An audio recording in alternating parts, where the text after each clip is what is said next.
एक बॉल को ना ऊपर की तरफ फेंका गया है ग्राउंड से। इफ T1 और T2 दो टाइम दिया गया दिख रहा होगा आप लोग को, T1 और T2 are the respective time taken in going up and coming down. मतलब ऊपर जाने का जो टाइम लग रहा है वो T1 टाइम लग रहा है, और नीचे आने का जो टाइम लग रहा है वो T2 टाइम लग रहा है।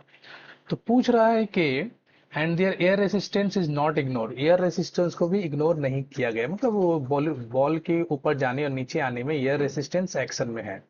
तो सबसे पहले आप लोग को ये ध्यान देना है कि एयर रेसिस्टेंस ऑब्जेक्ट के किस डायरेक्शन में एक्ट करता है।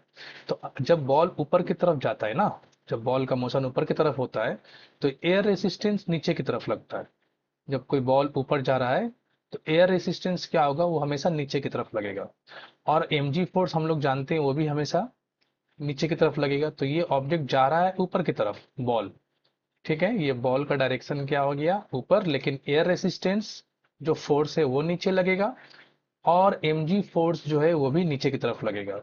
तो ऐसे सिचुएशन में इसका जो नेट एक्सेलरेशन होगा ऊपर की तरफ वो क्या हो जाएगा, वो हो जाएगा net acceleration a equals to नीचे में F फोर्स और नीचे में mg फोर्स बाय मास।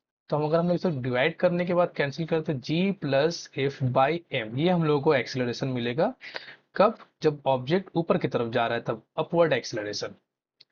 उसके बाद जब हम लोग इसको, इस ऑब्जेक्ट को नीचे की तरफ जाते हुए देखते हैं, जब ये ऑब्जेक्ट बॉल नीचे की तरफ आएगा, ठीक है, तो उस वक्त इसके एक्सेलरेशन में क्या चेंजेस आएगा देखो। जब ये नीचे की तरफ आएगा तो ऑब्वियसली फोर्स ऊपर की तरफ लगेगा, क्योंकि फोर्स का जो कॉन्सेप्ट है वो ऑब्जेक्ट के मोशन के ऑपोजिट लगता है, एयर फोर्स। और mg फोर्स तो नीचे लग रहा है, जैसे वो तो कांस्टेंट है, वो नीचे ही लगेगा। तो इस केस में बॉल का जो एक्सेलरेशन होगा a2, इसका नाम a1 रख लेते हैं, a2 वो हो जाएगा mg minus F by mass. अब अगर डिवाइड करते तो g minus F by M. तो यहाँ पे हम लोगों को देखने को मिलेगा कि a1 जो है वो a2 से बड़ा है। और जब a1 a2 से बड़ा है तो a1 कहाँ ऊपर जाने का एक्सेलरेशन है और a2 नीचे। तो जब एक्सेलरेशन ज्यादा होगा तो ऑब्वियसली टाइम कम लगेगा, तो फिर हम लोग बोल सकते हैं कि T2 जो है वो ग्रेटर देन हो जाएगा T1 से। तो कहाँ है option C, T2 is more than, मतलब ऊपर जाने के वक्त जो टाइम लगेगा वो ज्यादा लगेगा।